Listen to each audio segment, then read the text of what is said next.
Thank you all for joining us this afternoon in the first of a series of lectures for 2019. Now, the purpose of our lecture today is is for self-evaluation and honest examination. It relates to truth and the importance of truth, particularly biblical truth. Because we know if the God of the Bible were involved in mainstream Christianity with all its different groups, then there would be no disagreement between them.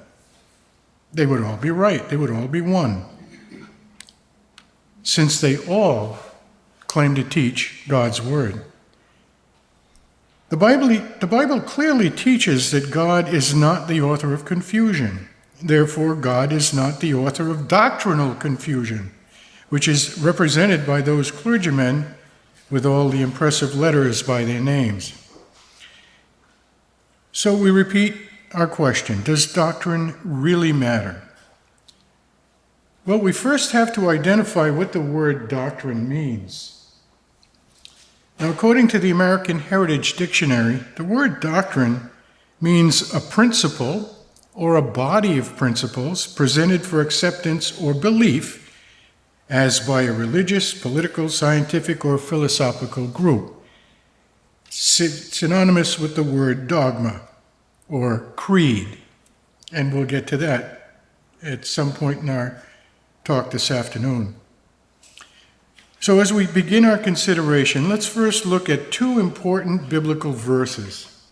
In Hebrews chapter 6, verse 18, the Apostle Paul writes that by two immutable things in which it was impossible for God to lie, we might have a strong consolation, who have fled for refuge to lay hold upon the hope set before us.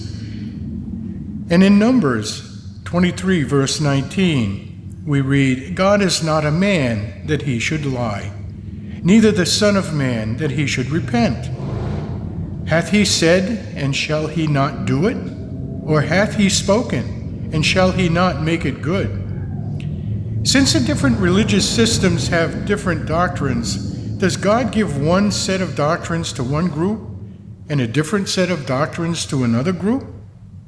Clearly, the answer is a resounding no. To do so would produce confusion, and God is not the author of confusion. And now when we skip to the New Testament, the Apostle Paul, in writing to the Corinthians in his first letter at chapter 14, verse 33, says, For God is not the author of confusion, but of peace, as in all churches or ecclesias of the saints. So given the fact that there is only one Bible and many Christian groups, it must be important to any sincere individual that we search the Scriptures to find what the Bible has to say with respect to creeds or doctrines.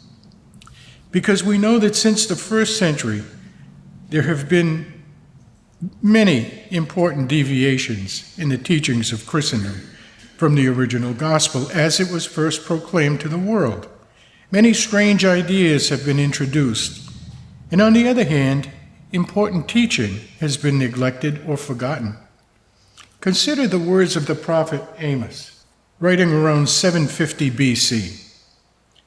He says, Behold, the days come, saith the Lord God, that I will send a famine in the land, not a famine of bread, nor a thirst for water, but of hearing the words of the Lord. And they shall wander from sea to sea, and from the north even to the east they shall run to and fro to seek the word of the Lord, and shall not find it. And this reminds us, of course, of Jesus' own question in Luke 18, verse 8, when he says, When the Son of Man comes, will he find the faith on the earth? And of course, we remember the words of the Apostle Paul to the beloved Timothy, his spiritual son. He says, Preach the word, be instant in season, out of season, reprove, rebuke, exhort, with all long suffering and doctrine. So the first question we should ask ourselves is, what is the gospel as Jesus preached it? What did Jesus teach us about being saved, gaining immortality, living literally forever? Do those sound like important issues? They are to me and all Christadelphians, and hopefully to you as well. You might think that the following words, teachings, and gospel put forth by Jesus Christ would be the obvious basis for the true Christian faith. But leading evangelical scholars say, no, it is not. Now we're going to consider some quotations here from the leading evangelical leaders, and you'll be truly shocked. So we're going to start with this verse here. Now, many people today think that the essence of Christianity is the teachings of Jesus. But here's one fellow, very well-respected, well-renowned, James Kennedy. He said, Christianity centers not in the teachings of Jesus, but in the person of Jesus as the incarnate God who came into the world to take upon himself our guilt and to die in our place.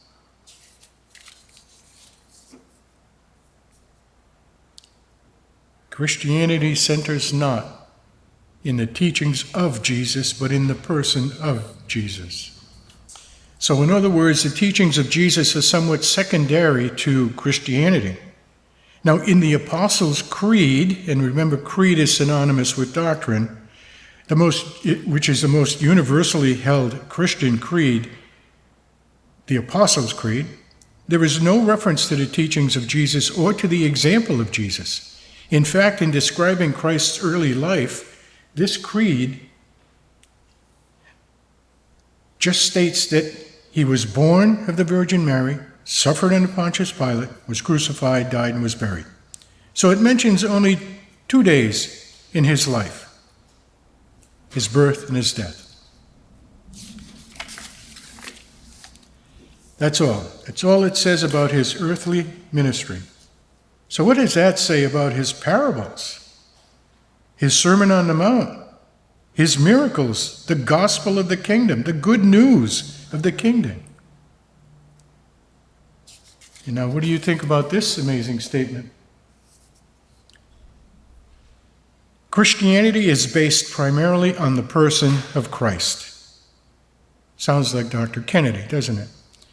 The Christian faith is not belief in his teaching, but what is taught about him. And that's from Harold Brown in his book, Heresies. This is a huge lie, folks. You're instructed not to believe in his teaching. That's rather sad. And now from the famous C.S. Lewis.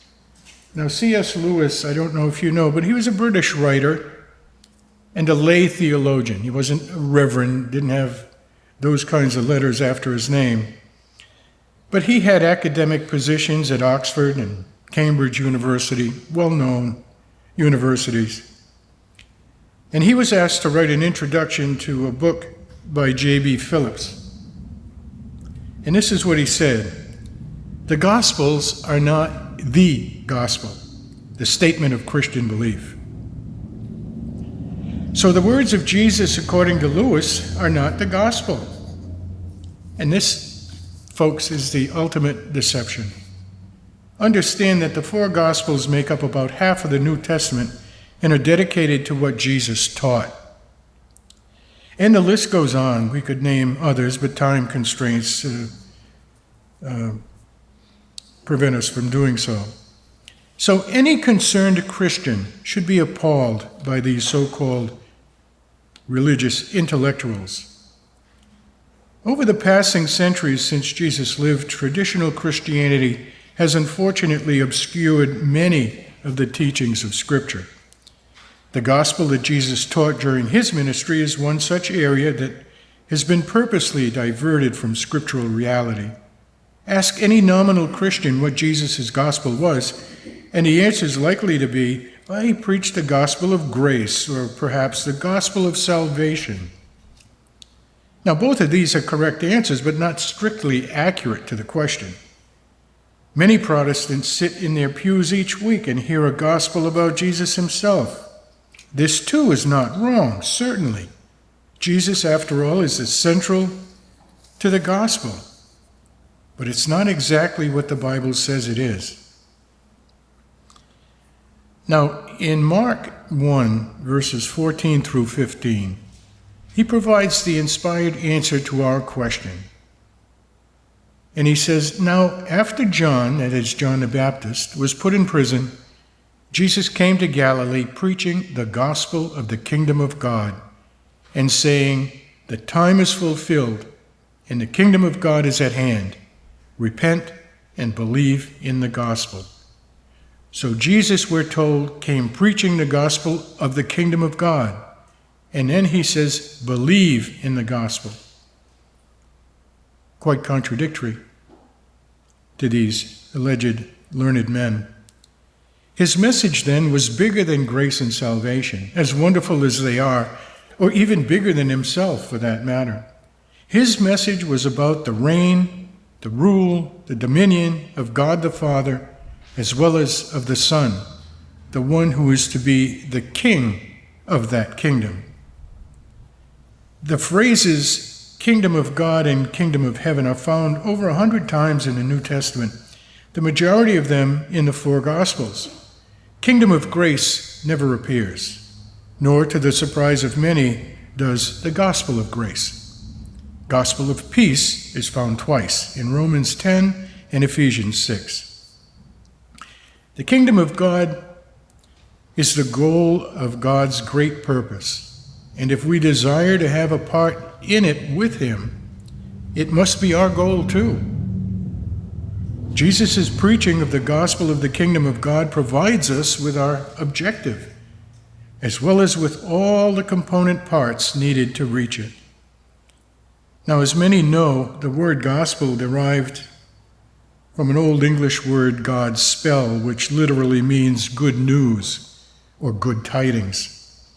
So when Jesus preached, he proclaimed the good news of the soon coming kingdom of God. But some may wonder, is this not God's world? Is he not its creator? Is he not sovereign of the entire universe? Why then did Jesus have to announce that God's dominion was on its way? Well, the answer is simple. This is not God's world. Yes, he created it. Yes, he governs all things. But from the time of Adam and Eve's sin, in Eden, God and man have effectively been separated from each other. God cannot look upon sin. We sin.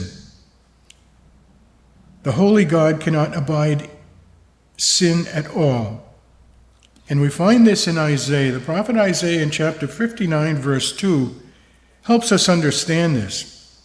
He writes, "But your iniquities have separated you from your God, and your sins have hidden his face from you." This is what he says. Isaiah 59, verse 2. Now, in turn, sin has made humanity hold God at arm's length, for thousands of years, and man's exclusion of God from his life. And this has resulted in his perpetually miserable condition.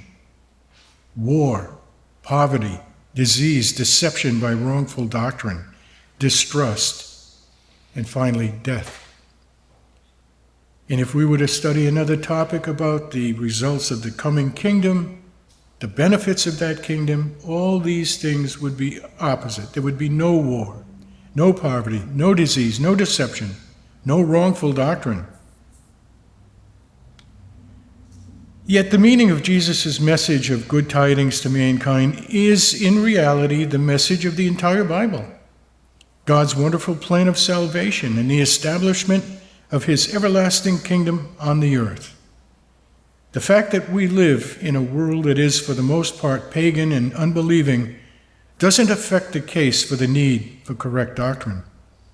The first Christians lived in an age that was hostile and unbelieving, and it was only through the strength of their doctrines that enabled them to achieve a way of life in striking contrast to those who lived around them.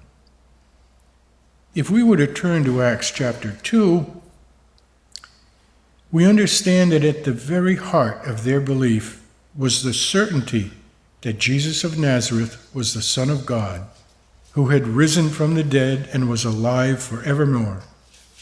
The evidence was beyond contradiction. The promises to the Jewish fathers of a Redeemer had been fulfilled in him. It was wonderful, but it was also frightening. Many had joined in his rejection and were implicated in his death. Now, since he was the righteous one of God, their guilt was heinous, and retribution would be terrifying. But for those who came in repentance, there was forgiveness and much more. The believer had become a child of God, and by the act of baptism, he buried the old way of life and entered upon a new one that should be dead to sin and alive unto righteousness. Their Lord lived and would, on his return, raise them from the dead. They believed this without reservation. If, they argued, Jesus had, by the power of God, overcome death and had risen to an endless life, then they could be sure that he was able to fulfill his promise to raise them at his coming.